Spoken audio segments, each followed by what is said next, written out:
5 वक्त की नमाज में 48 रकात है। अगर इंसान एक दिन नमाज नहीं पढ़ता तो वो 96 सजदे नहीं करता। याद रखो, ए मोमिनो, शैतान ने सिर्फ एक सजदे से इनकार किया था तो उसका ये हश्र हुआ। ए मुसलमान, जरा सोच तू कितने सजदे छोड़ रहा है। ए अल्लाह, हम तमाम को 5 वक्त की नमाज ब वक्त पढ़ने की तौफीक अदा फरमा। इस वीडियो को इतना फैलाओ कि हर जगह नमाज की दावत पहुंच जाए। एक दिन महबूब अलैहिस्सलाम फरमाने लगे, जन्नतियों की 360 खूबियां हैं, किसी में एक भी पाए जाए तो वो जन्नती है। तो हज़रत सिद्दीक़ अकबर हल्का सा बोले, का हुजूर मेरे अंदर भी कोई है?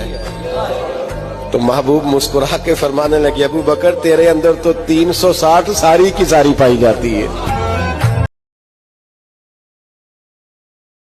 मेरे नबी पाक सल्लल्लाहु तआला अलैहि वसल्लम ने जमात का कभी तर्क नहीं फरमाया।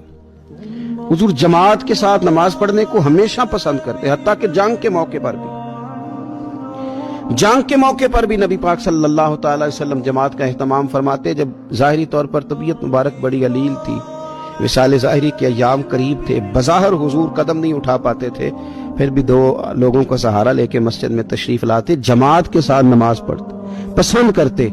लेकिन कबीला अमर बिन औफ की सुलह कराने के लिए जब हुजूर तशरीफ ले गए तो आपको बुखारी शरीफ में मिलेगा कि इतनी ताखीर हुई कि सहाबा को जमात खड़ी करना पड़ी और जमात लेट हो गई।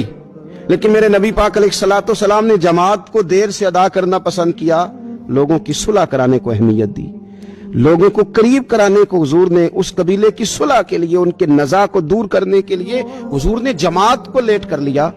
हम भी इस तरह करें ना। और हुजूर फरमाते हैं, क़यामत के दिन रब ऐलान करेगा, अल्लाह फरमाएगा, वो कहाँ हैं जो दुनिया में मेरी रिजा के लिए आपस में प्यार करते थे? या अल्लाह क्या मिलने वाला है? अल्लाह फरमाएगा, आज मेरे अर्श के साये के अलावा साया कोई नहीं।